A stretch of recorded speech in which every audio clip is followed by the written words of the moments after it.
Uzslavē publiski, kritizē individuāli, vienkārši un saprotami. Diemžēl cilvēki darba vidē un sadzīvē reizēm pat apzināti mēdz darīt pilnīgi otrādi. Uzslavē individuāli, bet kritizē publiski. Un pēc tam paši brīnās, kāpēc tie citi cilvēki ar viņiem vairs nevēlas kontaktēties, uzklausīt viņu kritiku, padomus un ieteikumus. Vai kritika ir kas slikts un no tās uzklausīšanas būtu jācenšas izvairīties? Skolas gados mums ir veicies dažādi. Sekmes, atzīmes bija dažādas. Bet pat izcilnieki un teicamnieki, kāds pirmajās 3 klasēs bija arī es, tāpat saņēma no skolotājiem aizrādījumus un piezīmes dienas grāmatās. Un kāds tur brīnums, ka jau no skolas laikiem ar lielu nepatiku atceramies publisko kritiku no skolotāja puses, kuri mūs ir kauninājuši visas klases priekšā, pat ja kritika ir bijusi pamatota. Iespējams, īpaši spilgt mēs šo kritiku atceramies tad, ja pēc tam ilgstoši mūs par konkrēto gadījumu ir apsmējuši klases biedri, vai, piemēram, mūsu publisko kaunināšanu redzēja meitene vai puisis, pret kuru mums skolas gados bija simpātijas. Un šīs bērnības negatīvās atmiņas mēs ņemam sev dzīvē līdzi. Ja biznesā, pārdošanā, attiecībās ar klientiem darbi neveicas, mēs baidamies no kritikas. Mēs zinām savas kļūdas, mēs zinām, ka priekšniecība tās arī ir pamanījusi. Un mēs zinām, ka parīt, piemēram, būs iknedēļas sapulce, kurā par šo noteikti runās.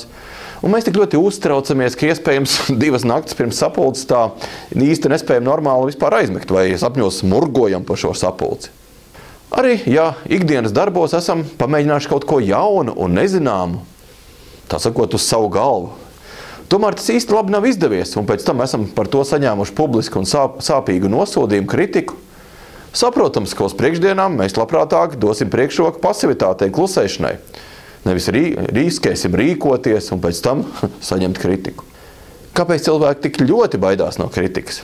Jo nesaudzīga, sāpīga kritika var tikt izteikta par to, ko cilvēks nespēj sevi īsā laika posmā mainīt. Un tā ir viņa personība, viņa intelektuālās vai fiziskās spējas. Konstruktīva kritika ir par rīcību, kuru kritikas saņēmējs spēj mainīt un pilnveidot. Konstruktīva kritika ir par to, kā rīkoties veiksmīgāk, lai veiksmīgāk un labāk sasniegtu mērķi, uzdevumu un rezultātu. Piemēram, ja mēs uzmanīgāk pavērojam notikumus sporta spēlēs. Piemēram, basketbolā vai volejbolā. Un, ja ieklausāmies, ko tieši treneris saka saviem sportistiem pārtraukumā, tad var pamanīt interesantu likumsakarību. Būtiski labāku sniegumu un rezultātus pēc pārtraukuma komanda demonstrē laukumā nevis tad, ka treneris visus ir apvainojis un pateicis strādas frāzes kā "Sākat taču beidzot ar galvu domāt, kas jūs par idiotiem, ar jums nav vērts strādāt, no jums nekas nesanāks." Reizēm pat ar vēl skarbākiem apvainojumiem par spēlētāju fiziskajām un mentālajām spējām. Bet tieši tad ir labāks rezultāts, kad no trenera puses tiek vērtēta spēlētāja rīcība laukumā un sniegti ieteikumi, ko un kā var labāk un veiksmīgāk darīt. Apskatāmies vienu piemēru. Let's go, let's try loud. Out. Let's go! Zonas aizsardzība arī pēc minūtes pārtraukuma Bilbao teicami to apspēlē Barcelona. Kā redzējām, rezultāts lielisks.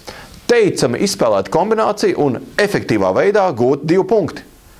Un pirms tam ne vārda no trenera puses par spēlētāju nevarēšanu vai nepareizo attieksmi. Ja kritika ir par tavu rīcību, kuru tu vari mainīt, uzklausi to. Nereti no malas ir vieglāk ieraudzīt un saskatīt jomas, kurās mēs varam rīkoties gudrāk un veiksmīgāk. Gribi mainīt pasauli? Ieklausies tajā un sāc ar sevi. Klausies, saproti un pilnveidojies. Jau drīz tiekamies nākamajā video par nākamo MIV pozitīvās domāšanas pamatprincipu "Dzīve ir pārmaiņas". Sasniedz vairāk!